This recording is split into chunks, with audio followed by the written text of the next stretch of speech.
A no bhadra kratvo yantu vishvata, meaning may noble thoughts come to us from every direction. Hello everyone, welcome back to my YouTube channel.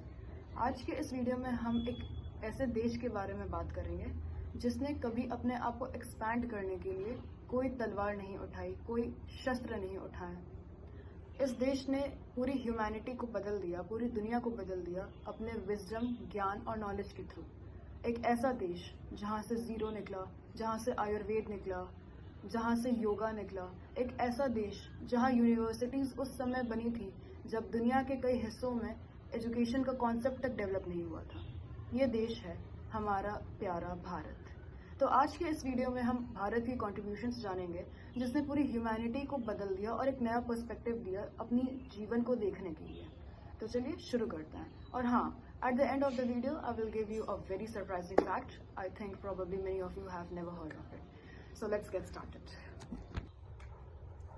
The first contribution of India towards the modern world, towards the Western world, is of the number 0.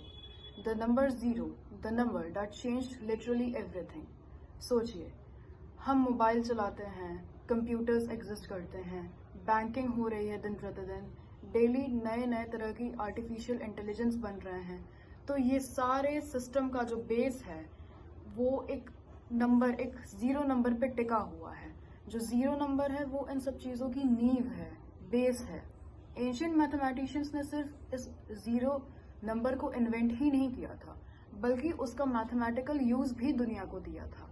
Aryabhata ने और आर्यभट्ट के बाद ब्रह्मगुप्त ने mathematics को एक नई direction भी दी थी for the western world. Like origin तो इंडिया से ही हुआ था, फिर बाद में पूरी दुनिया ने उसको अप्लाई किया और फिर पता चला कि हाँ भाई, ये कॉन्ट्रीब्यूशन है इंडिया का and it is the most useful contribution. और भी चीजें हैं, सिर्फ 0 ही नहीं है। और अगर 0 नहीं होता तो ना स्पेस मिशंस हो रहे होते, ना डिजिटल बैंकिंग हो रही होती, ना डिजिटल दुनिया रहती अभी, ना कोडिंग हो रहा होता, कोई मतलब ही नहीं होता। फिर जब 0 ही नहीं रहता हमारे पास तो हम लोग ये फोन नहीं चला रहे होते, आप मेरी यूट्यूब पे भी वीडियो भी नहीं देख पा रहे होते, कुछ नहीं होता, कुछ भी नहीं। सो 0 was the base number that was very much useful for the technology. Like mathematics में तो था ही, लेकिन एज पर द टेक्नोलॉजी भी बहुत ज़्यादा यूजफुल है, because everything regarding technology is based on the number 0 itself. तो चलिए हम लोग अब दूसरे जो कंट्रीब्यूशन है उसके तरफ बढ़ते हैं। Yoga, it is India's gift to mind and body. आज 180 से भी ज़्यादा कंट्रीज में लोग योगा करते हैं अपने आप को फिट रखने के लिए, मेंटल पीस के लिए, स्ट्रेस कम करने के लिए, फोकस करने के लिए। आज इतने ज़्यादा लोग हैं जो भारत की इस एंशिएंट विजडम को फॉलो करते हैं। योगा सिर्फ एक एक्सरसाइज नहीं है, योगा एक लाइफस्टाइल है, एक लग्जरी है। अपने बॉडी को फिट रखना, अपने आप पे फोकस करना, अपने आप को प्रायोरिटाइज करना, ये सारी चीज़ें एक लग्जरी होती है। तो योगा करना भी एक लग्जरी है। ये सिर्फ एक एक्सरसाइज का पार्ट नहीं है कि हाँ एक दिन किया दूसरे दिन नहीं किया। It's not like that. Yoga हमें डेली करना चाहिए। It is very very useful for our body and mind. वो बहुत फोकस करके रखता है, बहुत कॉन्सेंट्रेशन में रखता है, हमारे बॉडी को फिट रखता है और हमारे माइंड को एकदम कॉन्सेंट्रेटेड रखता है।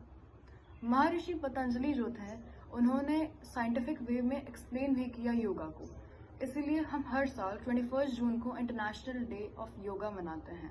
इंटरनेशनल योगा डे मनाते हैं। अब चलिए हम लोग बढ़ते हैं भारत के तीसरे कंट्रीब्यूशन की तरफ। The third contribution that Bharat gave to the modern world was of Ayurveda. It is the healing through the nature. Ayurveda simply means the science of life, the science of nature. जब modern world में medicine develop भी नहीं हुआ था तब भारत में लोग आयुर्वेद के थ्रू अपना ट्रीटमेंट करते थे। उस समय हमारे ऋषि सुश्रुत और ऋषि चरक ने सर्जरीज और मेडिसिन का कॉन्सेप्ट दिया था, उनके बारे में लिखा था, और आज भी दुनिया उसी तरफ वापस आ रही है। And thanks to our Bharat for this. The fourth contribution of our Bharat to the modern world was university, the knowledge capital. जब हम ऑक्सफोर्ड या हार्वर्ड जैसी यूनिवर्सिटीज़ के बारे में सुनते हैं, उनसे कई सेंचुरीज पहले हमारे पास नालंदा और तक्षशिला जैसी यूनिवर्सिटीज़ थी जहाँ कोरिया, चाइना, श्रीलंका, तिब्बत और भी कई ज़्यादा कंट्रीज़ के बच्चे पढ़ने आया करते थे। और सब्जेक्ट्स वहाँ कौन कौन से थे? वहाँ पे बेसिकली सब्जेक्ट्स थे mathematics, astronomy, politics, economics, philosophies etcetera. इस टाइप के सब्जेक्ट्स वहाँ लोग पढ़ते थे। तो ये यूनिवर्सिटीज़ हमारे पास जो थी, ये सिर्फ इंडिया ही नहीं, ये पूरे वर्ल्ड की नॉलेज कैपिटल में आती थी।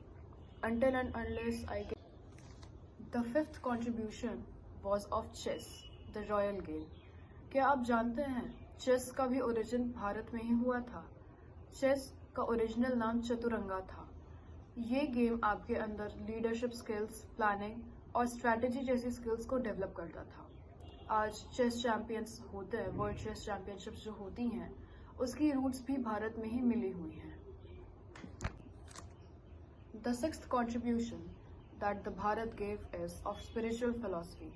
भारत ने एक आइडियोलॉजी दी, एक कोट दिया वसुधैव कुटुंबकम का, जिसका मतलब है the whole earth is just one family.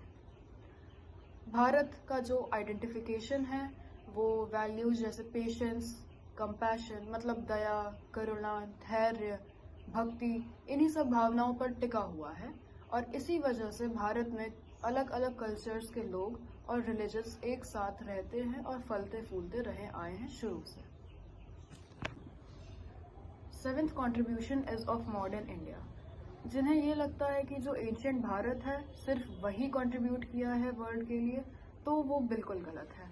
आज का जो मॉडर्न इंडिया है हमारा, उसने भी बहुत चीज़ें कंट्रीब्यूट की है फॉर द मॉडर्न वर्ल्ड, जैसे आर्टिफिशियल इंटेलिजेंस का development, digital payment revolution, infrastructure development, फिर सॉफ्टवेयर प्रोग्राम्स, फिर हो गया जैसे pharmaceuticals, Chandrayaan mission, space programs etcetera. ऐसी बहुत चीज़ें हैं जो आज के मॉडर्न डे भारत ने कंट्रीब्यूट की है। इवन भारत के कुछ बच्चे फॉरेन कंट्री में जाके एक फिजिक्स ओलंपियाड में भी जीते हैं। I guess they secured the first position and they went there, like I'm forgetting the particular name, they went there and they secured the first position. तो ये तो सीधी बात है कि जो इंडिया है, इंडिया के बच्चे हैं, वो जहाँ भी हैं अभी टॉप में है and it is a very good thing, होना भी चाहिए।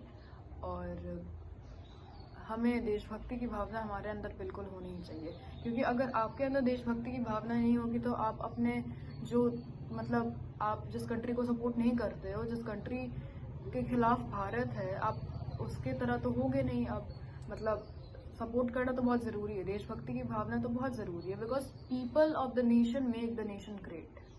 जो लोग हैं, जो हिंदुस्तानी हैं, इतने लोगों का मैंने आपको कंट्रीब्यूशन बताया, तो उनका क्या क्या कंट्रीब्यूशन रहा है, वो लोगों ने भारत को महान बनाया।